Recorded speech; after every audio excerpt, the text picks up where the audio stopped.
Hi everybody, this is Juan from Just One Reader, and today I will be reviewing Swamplandia by Karen Russell. This was published in 2011 and it was shortlisted or one of the finalists for the Pulitzer Prize. Karen Russell is an author who has gotten a lot of buzz. She has only written a few books, like this is her only novel, and she has written two other collections of short stories. One of them is Vampires in the Lemon Grove, and the first one is St. Lucy's Home for Girls Raised by Wolves. I own all her books, but this is the first one I've read. Some people have actually recommended me to read one of her collections first, but for some reason I just wanted to pick Swamplandia up as my introduction to the work of Karen Russell. And I'm really glad that I did that because I really enjoyed it. And I think this novel shows what are possibly, I mean, I don't know her yet, but what are possibly Karen Russell's strengths and weaknesses as an author. Okay, so I'm going to talk a little bit about the plot of Swamplandia. Swamplandia focuses on Swamplandia, which is an island in the southern swampy part of Florida. And here, this family called the Big Trees have made this island into a theme park. It's a theme park based around alligators and the whole idea of swamps. And what they do is they have different attractions revolving around alligators, and basically they fight, they wrestle alligators. So right off the bat, this novel asks you to accept a premise that is pretty much impossible, quite unbelievable, and very magical. And that's pretty much the way the entire novel goes. I would say this novel is very heavy with magical realism. However, there are some things as you read on, particularly once you've reached the end of it, when this kind of magical reality that this Big Tree family, these characters have created for themselves, starts falling apart, and we start looking at everything from a different point of view and from a different lens. And it's like so something that I've struggled with a lot when describing my feelings and my opinion about Swamplandia is that something that I feel Karen Russell does very well is she is able, or she has been able, to capture my imagination and my dreams and even my nightmares and put them into words. And I don't really know how to describe that process or how that works. Suffice it to say that the novel is just incredibly dreamlike, and some parts of it feel inhuman. Like I was reading several parts, several paragraphs, lines, quotes, and I just thought to myself, how could she write this? How is it possible that a human so young, she was fairly young when she wrote this. I mean, she is young, but I don't know how old she was, but whatever. She was a very young person, and how is she using the English language to translate something that I can only feel?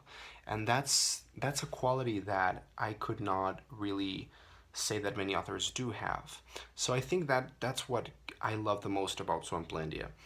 The writing style is so evocative, luscious, sumptuous. It's such a treat for the eyes and for the language, for the language alone. It's just a beautifully written novel. I absolutely adored it.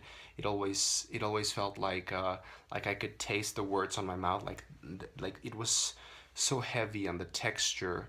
It was so lyrical and so poetic. Like literally every sentence of every page had something, had meat, and that's something very rare.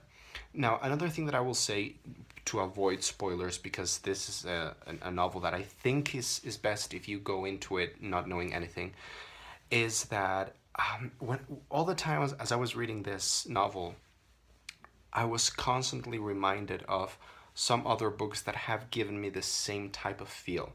And those are American Gods by Neil Gaiman, The Ocean at the End of the Lane by Neil Gaiman, and The New and Improved Romy Fudge by Julia Elliott. So if you have enjoyed any or all of those three novels that I just mentioned, this might be for you. And I don't even know what it is that those novels have in common with Swamplandia. I just know that they have both given me this feeling of undescribability. Like I cannot describe what it is about these novels that makes them so haunting, and that is the exact word that I would use to describe Swamplandia. It is haunting.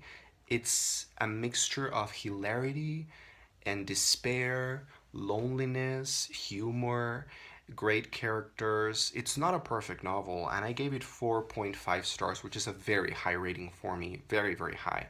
And I gave that high rating to it not because it's perfect, not because it doesn't have any flaws, because it does, but because it has this uniqueness to it. And I really think this is a completely unique book. I have never read anything like this. Like I said, the only books that have given me a same feel have been American Gods, The Ocean at the End of the Lane, and Romy Fudge. But yeah, it's just such a special novel, and I'm pretty sure that I will be talking about it, recommending it, thinking about it, dreaming about it, and being constantly reminded of it for many, many a long time.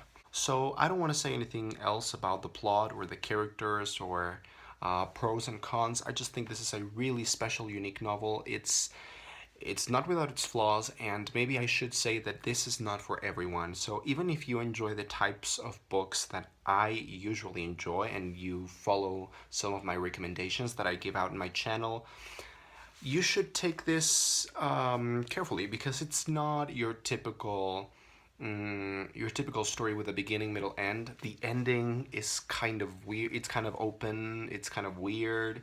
It's kind of it leaves you with a hollowness in your stomach. But I really enjoyed it. I thought Karen Russell is just like a complete, utter delight, and I'm so glad that I have discovered her.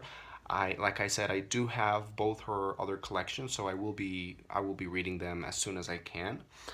Because I hear that they are actually better than Swamplandia, so I'm definitely gonna check them out. So if there's anything that we can discuss in the comments down below about Swamplandia, please let me know, and I will see you next time.